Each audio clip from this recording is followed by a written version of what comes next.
Pleasure to start a session, a panel discussion, establishing the need for alternates after. I mean, I don't think there is any requirement to build a case for alternates after listening to Ashish. And I'm lucky that always Pallav and team gives me an opportunity to speak after Ashish. So thanks to him there. I want to start the panel by congratulating and giving our best wishes to Pallav, Daniel, and the PMS Bazaar team for their 4th conference. I think this is very special because it's been the first physical conference after the COVID. So that way it's pretty special. And congratulations to them because I think they had a lot of challenges. When it felt like everything was okay, Omicron came and, the Maharashtra government came. I don't know where they are. So best wishes to them. And it's my pleasure to lead this panel of alternates. And I'll say why. Frankly, I'm a 100% equity investor. And so when Pallav told me, you have to lead this panel of AIF experts across different asset classes, I said, I will be excited because I have to improve my understanding, my learning, my knowledge in other asset classes such that, and I believe a lot of clients would be there on the audience today who would also probably have a very high skewness towards equity. The reason for, I'm told by Pallav, is this, that for all of us to understand the need for having other asset classes as a part of a consistent returns portfolio. And I think that's very important. So, pleasure once again. I think Andrew Holland, for me, he's the one who started or founded Long Short in the country for 2 decades almost, and we were agreeing there, right at the center. Ravi from CEO from Northern Arc, 15 years experience on the credit and investment risk. So again, more to learn from them. And Karthik from Sundaram from the real estate and the structured credit investing. So gentlemen, what I would suggest for the benefit of all, we'll split the panel into 3 parts, the questions. The first one would be to establish the need for alternates. And I would say if you can try and help us understand a bit more about your respective credit. So Ravi, if I can begin with you. Sure. And if you can help us understand the credit, and I think your organization offers the credit across all 3 platforms. So over to you, Ravi. Sure. Am I audible? So thanks for this opportunity. And initially I thought we'll start out with explaining what AIF and PMS and the differences are and why alternates should be a part of the portfolio, but Ashish has already eloquently explained all of that. So moving over more from the structure to say the strategies that Northern Arc does. Right? We're just launching our 10th fund and we aggregate about $500 million of AUM. And this has largely been towards absolute return funds. Right? Now, this is all across performing credit. There are many strategies that you probably would not find on the mutual fund platform that find space because of the flexibility that an AIF or a PMS platform offers. Right? Now, what is credit? Credit is the probability that you will get your money back, right? Return of capital. And all of us take credit risk pretty much every day in daily life. I mean, when you go to a restaurant with your friends, I pay the bill and they collect afterwards. It's a form of credit risk.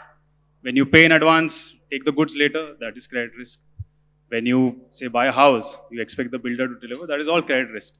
So, in a way, everybody is assessing credit risk on a daily basis. Now, mutual funds have largely been on this platform over the last probably decade that we've seen a growth of the credit risk category, which really didn't work out that well. And there are a couple of reasons for that. This is where the AIF platform actually comes in very, very well in terms of offering that flexibility. For this, probably an analogy would work. Right? My wife right now, who probably I met about 15 odd years ago. So when I asked her for the first date, and at that time I wasn't married, planned it very well, set a restaurant in Bandra, right? And called her. Nervous excitement and all, similar to how I am right now, right? When I'm just trying to make the case. So she shows up, but with 2 friends. Now you pay or you expect all your energies towards her, but then now you have to analyze 2 other people who might derail the objective. So when it comes to credit risk, these 2 unwelcome objectives are liquidity and market risk, which is not really very well addressed in a mutual fund segment. And if you've just taken the case of one of the blowouts that happened in the mutual fund industry, which was very well represented, After gates were applied, all the money came back. So while you would have paid for credit risk, the problem is when you mark to market in a situation where secondary liquidity is not available, and this is especially true for credit in India, not as much for equities. The AIF platform provides flexibility so that you can give a structured approach for managing liquidity and matching the investment horizon, right? So case in point is that we have now 10 funds, 9 of those are absolute return funds. All of them have outperformed their absolute return objective over the last 6 years, right? And this is in a period of tumult when it was demonetization, GST, IL&FS crisis, etc. and all. So it's all about structuring that alternate. Hence, I think representation of AIF as a vehicle in your portfolio and then as a strategy is both necessary so that you can ride out the market volatility. And you have multiple strategies in this. Everything from stressed asset to real estate to takeout financing, bridge financing, performing credit, venture debt, you name it. It's like a veritable buffet table and you can choose your cuisine as you want to represent your portfolio. But that's largely what I want to make as the initial opening remarks. And there is definitely a space for that in your portfolio. I love the analogy of the vibe and the market risk there. Let's come to Karthik. Karthik, if you can help us understand the high real estate, structured debt, why it makes sense or a reason to be in a consistent returns portfolio of the client. Sure. Thanks for this opportunity. I think Ravi's done a good job of explaining what credit is. I'm not going to get into that. But just by way of background, Sundaram, of course, as everybody knows, has been in the business of lending for a very, very long time. With Sundaram Finance as the parent company, there's an insurance business, housing finance, and asset management. The asset management, as Ravi also explained, has largely historically been focused on mutual funds. And my business, Sundaram Alternates, is a relatively new entrant to the game, quite similar to the AIF industry itself. And basically the PMS and the AIF businesses, both equities and credit, actually are now housed in Sundaram Alternates. I run the credit piece and I have colleagues who do the equity. We're about 4 years old, roughly around 3,500 crores of assets under management. Roughly 30% of that, are real estate credit funds, and then we're expanding now to other credit themes. I would say the best sort of relevance to sort of directly respond to Nimesh's question is my understanding of the current representation of the AIF funds itself in the market. Roughly around 4.5 lakh crores of commitments, of which 60%, roughly maybe 50 to 60% is equities and various strategies around equities. My understanding is between 20 to 25% real estate. And real estate funds have, historically through cycles been quite aggressive in terms of raising money through AIF category 2 specifically, where credit funds are housed. And then there's, credit, which, Northern Arc and Ravi, really have established phenomenal positioning in terms of performing credit. And that is sort of in a client's portfolio between funds like Northern Arc and, direct bonds and so on and so forth. And the rest of them are really, other strategies to do with infrastructure and so on and so forth. So that, in our experience of having raised money in domestic markets, has been very, very illustrative of, how a client's own portfolio, has been invested. And so within that, the real estate piece historically has been physical real estate. And I've had numerous conversations when we went and first raised our first fund, where most of the guys, specifically in this city, felt that physical real estate cannot be topped. And there is no financial product that can mimic the capital appreciation, that physical real estate delivers, And I remember specific conversations with, folks, who said that I'd rather buy a flat in Juhu rather than put money into a, real estate credit fund. Having said that, I think there's a lot of maturity, as Ravi said, with events. When we launched our first fund, we were right out of demonetization. And then there was RERA, then GST and its implications, and then the NBFC crisis, and then COVID, wave 1, wave 2. So I think the testimony to the fact that, there are funds which have sort of withstood these materially adverse events and have still managed to create returns and consistent cash as distributions, is really belying the theme. I felt that, the theme should be consistent returns from AIFs despite consistent materially adverse events, because I think that is something as a theme that is here to stay. So the ability of a product to be able to consistently generate cash distribute cash and generate a reasonable alpha over sort of what are considered base returns in that asset class, I think are quite, appreciated and important strategies in today's portfolio allocation that we find across a cross-section of investors in India, whether it's high net worths, family offices, even institutions, insurance companies, bank treasuries, and so on. I think it's still very, very early stages, and the AIF industry has grown at a 50% sort of CAGR clip, and now I think almost, if I'm not mistaken, 15% of the mutual fund industry. So I think that sort of acceleration has sort of fairly established a whole series of products, and the fact that there is something called AIF in this space that you need to put in an allocation. And so our business is to build a set of products that are secured, capital protected, consistent yield generators. And I'm a big fan of compounding. I know it's a very, very often used term in equities, but in credit, I think that's significant that, if you keep consistently compounding, returns, the nominal sort of appear, automatically in 5-year, 6-year funds. You can end up, even on a pure senior secured credit basis, end up doing 1.5, 1.6x as returns. So that's how all credit thematics within Sundaram Alternates business are devised, structured, and under execution. So with that, I'll sort of hand over to Andrew. Thanks, Karthik. Andrew, last year when I did informal survey, and I found that roughly only about less than 10-20% of the clients' money was in alternates. You've been, as I said, the pioneer of long-short funds in the country.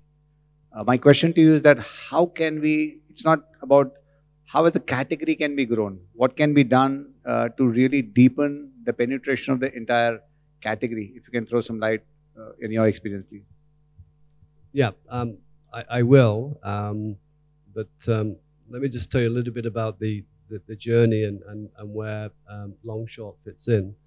But before I do that, I just want to also thank PMS Bazaar for this opportunity and inviting me on the panel, so thank you very much. So, when I came here in 97 and up until 2013, there's two ways to invest in India. There was, two ways to invest your money in debt or equity. That's through mutual funds. So you had debt or you had equity. Low volatility, high volatility. Low risk, high risk. So if you have a risk curve, so debt's here, equity's here, high risk, right? And there's nothing along that curve to help the investor, right? So you're either in debt or you're in equity. And in equity, and nothing against my mutual fund friends here, is that if markets fall, you're going to fall because you've usually got a long-only portfolio. You will fall with the markets, sometimes more, sometimes less. But there's nothing to offset that. And on the debt side, there's nothing to enhance your yield. So my fellow panelists here will talk differently on their products, but at that time, there was nothing else. So when we launched the Absolute Return Fund in 2013, first of all, it took us a very long time, lots of going around to people we know, just to get 20 crores for the fund to launch. Because no one understood, and to some extent we're still educating, what long-short does and how it helps you reduce your risk in the markets. It's a very, very important point. Now, it's not just me alone or Vendus alone. I mean, there's been other players come in, Edelweiss, DSP, and there's many more, who are all doing a great job of educating people about this risk curve and what you can do. Now, for the Absolute Return Fund, what we did is to say we want to reduce the volatility towards the debt side of a risk. So if your debt volatility is around 3.5–4% for anything over 3 years, our fund was generating the same amount of risk, but with higher returns, more equity-type returns. The reason it hasn't grown as much, which is to answer your final part of the question, is because we use derivatives, we get taxed by 43%. So, whatever we make is taxed by 43%. So our returns are consistently net of tax and any other fees, are consistently around 6 to 7%. So big uplift from what you're getting today in your fixed income or your bonds, with the same kind of risk, or virtually the same kind of risk. The other side of the coin was to bring an equity product out, which we call the Enhanced Fund, which would have, say, 75 to 80% long-only portfolio. So your typical, what you'd pick out, let's just say HDFC Bank would be in there. Your normal kind of large cap, good companies, which you want to hold to 2-3 years. But like anything else, if markets fall, they will fall. So how can you protect the portfolio? And that's why we kept it 30% or 20 to 30% free to do long short. So when markets are going up, you can use it to add to the long side of the portfolio to get extra alpha. Or if you think markets are going to be falling or are falling, you can go and hedge or be short on that side of that 30% to protect the portfolio. So these two types of instruments have, many people now have them. And, we've grown from the 20 crores to, over 6,000 crores over the last few years. But I think if the tax for the absolute return fund or those types of funds was a lot lower, I'm sure there'd be a lot more investors, coming towards these funds. Fabulous. What a journey it was from 97, from 22. Maybe let me continue with you since you mentioned about, if you can throw some more light, how are you able to have, high alpha with a very low volatility? And that's something we would want to hear from you, please. So when you're running the absolute return fund, you're not relative to anything. You're not chasing the market. You're not against the Nifty. You're just trying to make an absolute positive return each month. And therefore, you're not trying to look to see, here's all the winners I need. You're looking at the risk on a day-to-day basis. What's the risk of my long side, the stocks which I hold on the buy side, of them falling? And on my hedges or short side, what is the risk of them rising? And that's day to day, you're managing that risk. What we do is that we always have a minimum hedge of 30% at any given point of time. On average, over the last 8-9 years, the average hedge has been about 50%. Because the thing that you don't know, sometimes you can get it right and be lucky, you don't know when market risk is coming. Right? The last 2 days, you would have thought markets would have been going down, and they've gone up, right? And today, before I left, they were going down again. Now, how do you, if you're just purely long and market starts to fall, you have two thoughts, right? Oh, maybe it'll be back up tomorrow. I'll just hold on. But you don't have any protection, so you haven't put any shorts on or your hedges, right? If it falls again the next day, then you say, okay, I now need to reduce my long side or I need to put shorts on. And then the day after, you find that the market goes up and you've lost on both sides. So it's the active management of the fund, but having that kind of cushion of a hedge, whether it's 30%, 40%, 50%. When markets fall, these are usually stocks and sectors which have just been dragged up by the market moving higher. They fall a lot quicker, and it gives you that cushion to say, okay, I understand the risk, I need to do this, this, and this. But unless you have that, you just don't know when market risk is coming. So you can't protect the portfolio. So it's the active management. You're not trying to make money on the shores. It just happens. But it does happen very, very effectively to cushion your portfolio. So if I look over the last, I'm quite proud of this chart. I don't have it though. If you look at the returns for the absolute return fund, it's just a steady graph moving higher. The Nifty, if you put Nifty over the top of it, it's like that, right? And that's the smoothness that you want. You just don't want those kind of big volatile movements in your returns. And in the last 7 years, the highest drawdown we've had has been under 1% in any 1 month in the last 8 years.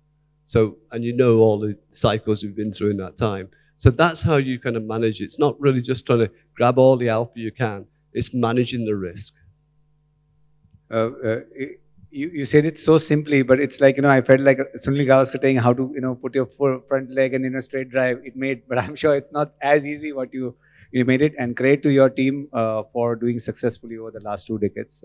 Congratulations. No, it's all about teamwork, that's for sure.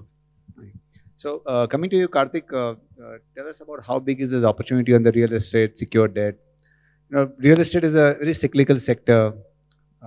Some people say it's coming out of woods right now. How do you evaluate the opportunity at Sundaram, and how do you again make a case for a part of a consistent returns portfolio in this cyclical part of a real estate market? I always have a little bit of a smile when somebody says real estate is cyclical, because in my opinion it is not. And the cyclicality only comes out of the behavior of real estate developers and not the sector, because the demand is fairly constant. Urban migration is happening.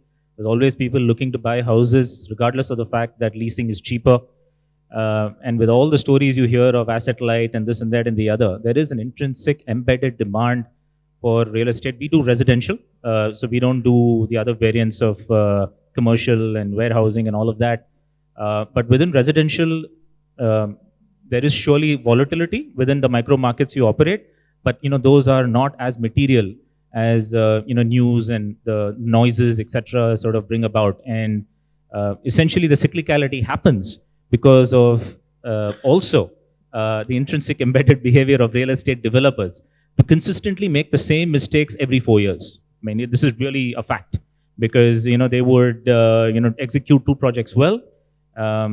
Everybody would love them, customers and all stakeholders. They would get lots of money, go and buy land, mess up on a couple of projects, get into enterprise level issues, need bailouts, and then come back and do the same thing again. So essentially, if one understands that the sector as such is fairly resilient, it's moved from less than 1% of GDP to now 7% as projections all over the countryside in terms of 25, 30, etc. over the next 15 years. So it is an integral part of the India growth story.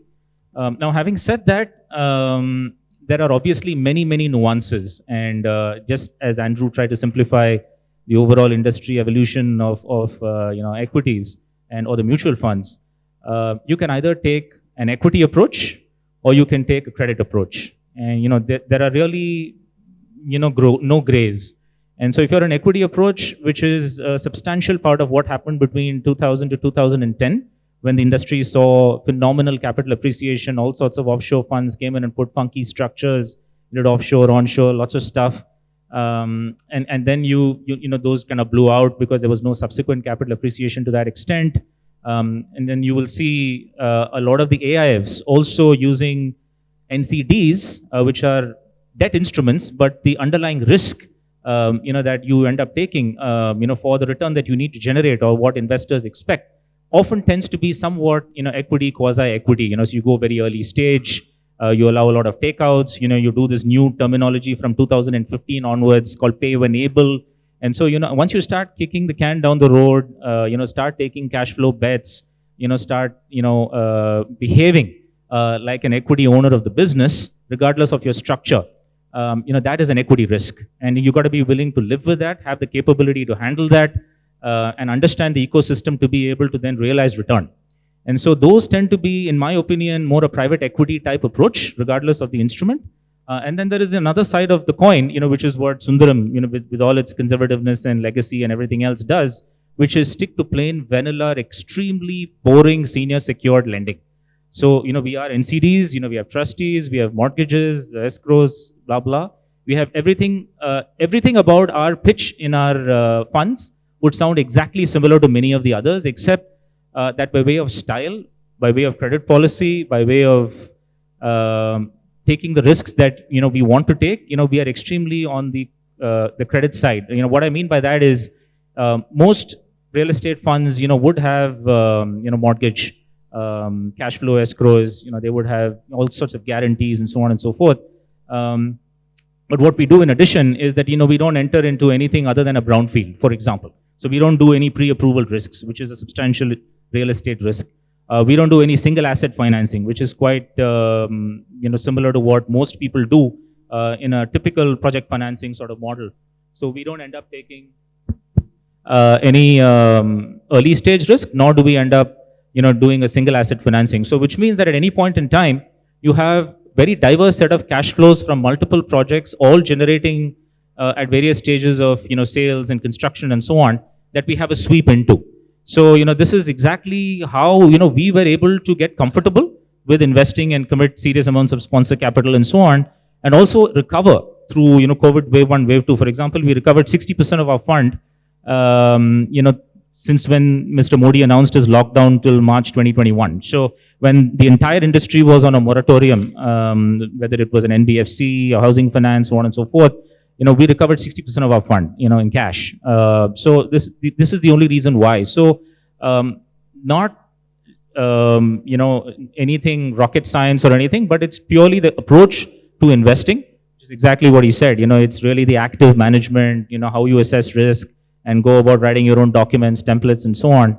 So, we are also, from a return point of view, it's a separate topic, I'm guessing, but don't want to do too much right now. But our goal is to consistently generate sort of those mid-teen returns. And we do that by positioning ourselves on the capital cost of the project such that the promoter also ends up with a blended weighted average cost of somewhere around the same on his projects. So because if he's not making money, you're not making money. So I think this is many, many nuances. I don't want to jump down a rabbit hole, but this is sort of how we do our version of active management to sort of juice those returns from real estate. So coming back, I'd say that it's not as cyclical as people think it is.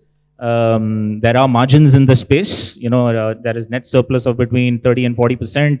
And, the function of, whether the developer realizes that or not is how he actually manages the project and his enterprise. So there is money to be made. So that's how we do it. I'm happy to dive in more, but I thought I'll give Ravi a chance to talk about his product as well.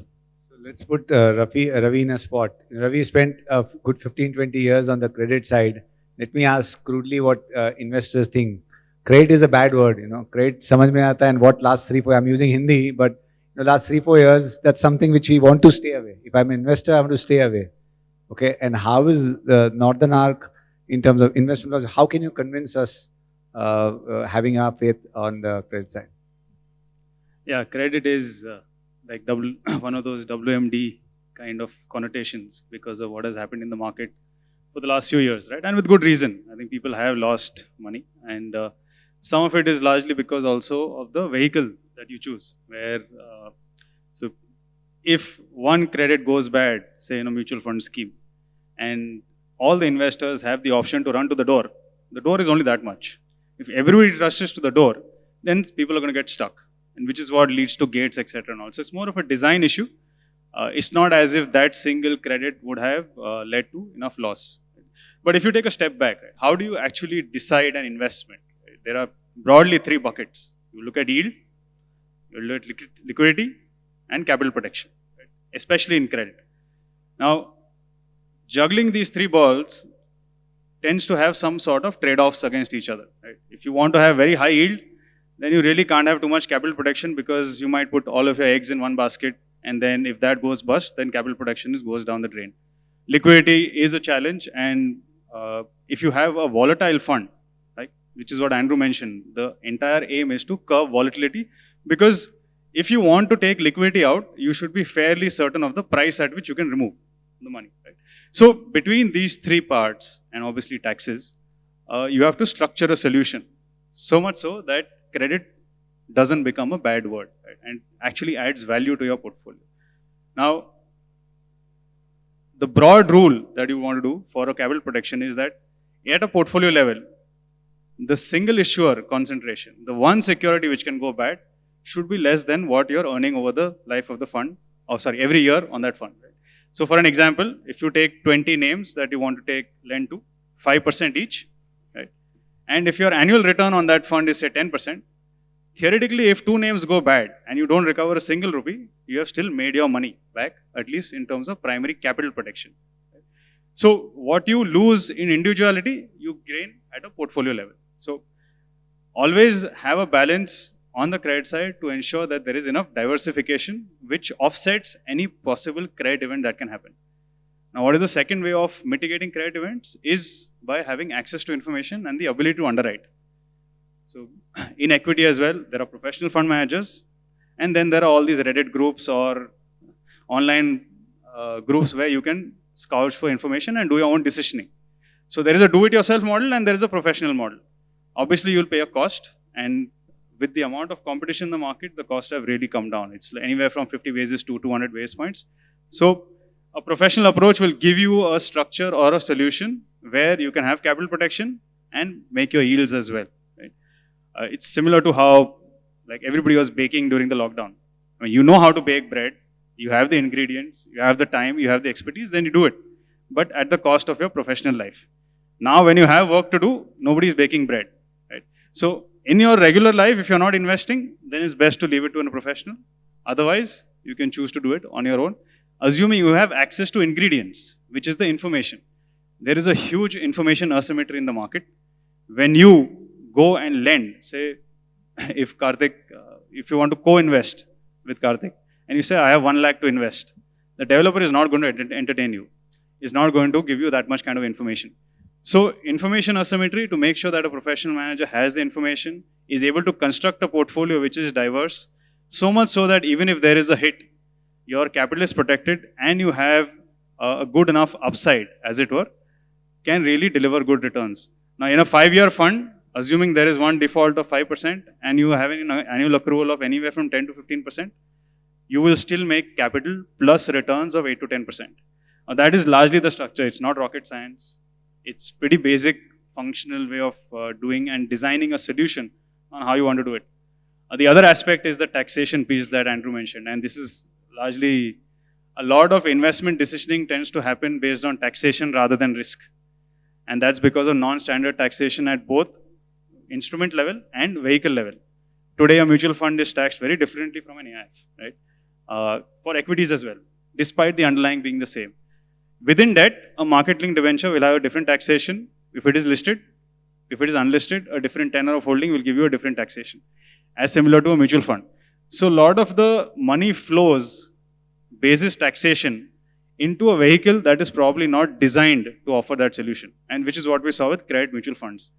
In mutual funds, the FMP is a great structure because it is not, you don't have the pressure of liquidity and there is no real liquidity and market risk. But as long as you choose the ideal vehicle, which balances yield, liquidity, capital protection, and gives you a good post-tax return with diversification, this is what has worked for Northern Arc. And this is why across our 400 investors who have repeatedly invested across our funds, everybody has made excess of the absolute returns that we've guided across each fund. So that's largely, there's no rocket science to it. It's just it's part of the job. One line takeaway for your long answer is that give a professional to manage. Okay, so I think we have about 7.5 minutes. Maybe if we can have 1 or 2 questions, you guys can prepare. I'll just take one to Andrew, because I have been always admirer of Andrew's views on equity markets. Andrew, if you can throw some light, there's been so much of volatility or thoughts around the Omicron, the Fed tapering. How do you see the 2022 themes, and how would you like to pay? So quick, and maybe some of you can just park a question to the panelists after that. Please go ahead. What a tough question that is. Actually, I just want to add on something about capital protection, because I think it is very important. So again, within the alternative investment funds, you do have the ability, or we have the ability, to go to cash. And sometimes cash is king. When we had the COVID first situation in last March, right? Was a year or so ago. We took the fund to 97% cash just to protect capital. And I think that's the theme that everyone's taught to is protecting capital first and then going to make those returns. Now, as regards to the markets, I can spin it both ways for you. Let's say the current variant is worse than we expect, or as bad as people are saying, and you continue with these lockdowns, which are progressively getting kind of more worse, particularly in Europe and starting now in the US, is obviously you'll see a slowdown because trade will start to slow, people will not spend as much, people won't be able to go out to spend as much. So therefore, you will see probably commodity prices fall, and as the supply chain comes online, demand might not be there. Like Apple yesterday said to their suppliers, we're not seeing the end kind of demand for the product anymore. So just as all of this supply comes on, maybe purchasing power is not there, which would mean that the Federal Reserve and the rest of the world will say, you know what, we don't need to increase interest rates so much because inflation, which is not transitory anymore, actually probably was a bit transitory because of this situation. So that's the more Goldilocks scenario.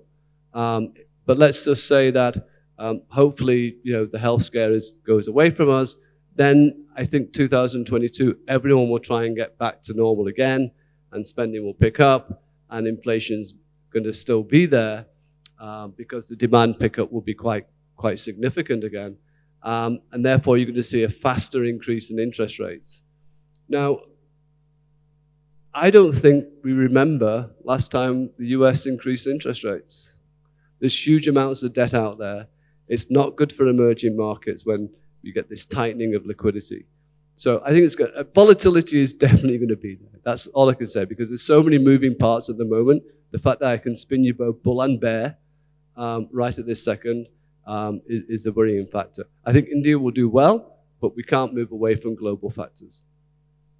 Thank you. And one of the things, Pallav indicated that he would always like to be before time. And one of the best things about PMS Bazaar team is they're always precisely on time or before time. So I would like to respect that. And maybe, gentlemen, we'll end this panel discussion here.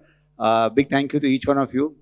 It's got me thinking on each of those asset classes, real estate, credit, and long-short funds. And so I'm sure would be the case with all the investor community. Over to you.